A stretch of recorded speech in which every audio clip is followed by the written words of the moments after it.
ഇപ്പോൾ പുറത്തു വന്ന ഹേമ കമ്മിറ്റി റിപ്പോർട്ടിനും സ്ത്രീകൾ മലയാള സിനിമയിൽ നേരിടുന്ന ചൂഷണങ്ങൾ പുറത്ത് കൊണ്ടുവരാനുമൊക്കെ കാരണക്കാരായ ചില ആളുകളെ ഈ അവസരത്തിൽ തീർച്ചയായും ഓർക്കേണ്ടതുണ്ട്. കേരളം ഇന്ന് സിനിമാ മേഖലയിൽ നടക്കുന്ന അനീതി ചർച്ച ചെയ്യുമ്പോൾ ഓർക്കേണ്ട ഏറ്റവും പ്രധാനപ്പെട്ട ഒരാളാണ് സഖാവ് കാനം രാജേന്ദ്രൻ. സിനിമാ മേഖലയിലെ ഇത്തരം ചൂഷണങ്ങൾക്കെതിരെ, ചെറ്റത്തരങ്ങൾക്കെതിരെ പരസ്യമായി വിമർശനം ഉന്നയിച്ച ഏക രാഷ്ട്രീയ നേതാവാണ് കാനം രാജേന്ദ്രൻ. ഒരു കാലത്ത് സിനിമാ മേഖലയിലെ അനീതിക്കെതിരെ പോരാടിയ സംവിധായകൻ വിനയന് അന്ന് ആരും പിന്തുണ നൽകിയില്ല, ഒരാളൊഴികെ. അന്നത്തെ AITUC സംസ്ഥാന സെക്രട്ടറി കാനം രാജേന്ദ്രനായിരുന്നു വിനയന്റെ ഒപ്പം ഉറച്ച് നിലകൊണ്ടത്. വിനയന്റെ ഒപ്പം അവസാന വിജയം വരെ അദ്ദേഹം അതേപോലെ ഉറച്ചു നിൽക്കുകയും ചെയ്തു. മലയാള സിനിമയിലെ തെറ്റായ പ്രവണതയ്ക്കെതിരെ ചൂഷണം ഏറ്റവും കൂടുതൽ ഏറ്റുവാങ്ങുന്ന തൊഴിലാളികളെ സംഘടിപ്പിച്ച് സഖാവ് കാനം രാജേന്ദ്രൻ AITUCയുടെ നേതൃത്വത്തിൽ മാക്ട എന്ന സംഘടന ഉണ്ടാക്കി. സംവിധായകൻ വിനയൻ ആ സംഘടനയുടെ ആദ്യ ജനറൽ സെക്രട്ടറിയായി. പിന്നീട് മലയാള സിനിമയിലെ തമ്പുരാക്കന്മാർ മാക്ടയെ തകർത്തുകൊണ്ട്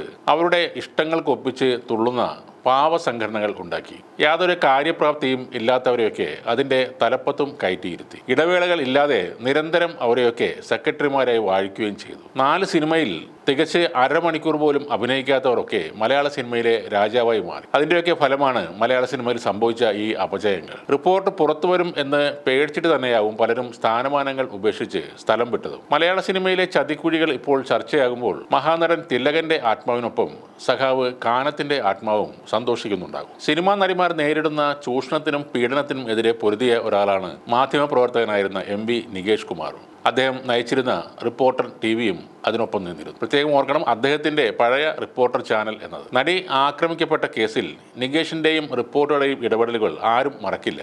കടുത്ത സാമ്പത്തിക പരാധീനതകളിൽ വലയുമ്പോഴും പ്രമുഖരുടെ ഭീഷണികൾക്കിടയിലും പതറാതെ സത്യങ്ങൾ അന്വേഷിച്ച് അത് നിരന്തരം വാർത്തകളാക്കിയിരുന്ന നികേഷ് കുമാറിന്റെ മാധ്യമപ്രവർത്തനം ചരിത്രം രേഖപ്പെടുത്തുക തന്നെ ചെയ്യും. ഹേമ കമ്മീഷൻ റിപ്പോർട്ട് പുറത്തു വന്ന ഈ അവസരത്തിൽ ക്രെഡിറ്റ് പോകുന്നത് WCCക്കും കേരള സർക്കാരിനുമാണെങ്കിലും തുല്യമായ ഒരു സ്ഥാനം ഈ 2 വ്യക്തികളും അർഹിക്കുന്നുണ്ട്. അന്ന് കൊച്ചി അടക്കി വാണിരുന്ന രാജാവിനെ ഭയപ്പെടാതെ ധീരമായി വാർത്തകൾ നൽകിയ പഴയ റിപ്പോർട്ടർ ചാനലിനും അഭിനന്ദനങ്ങൾ.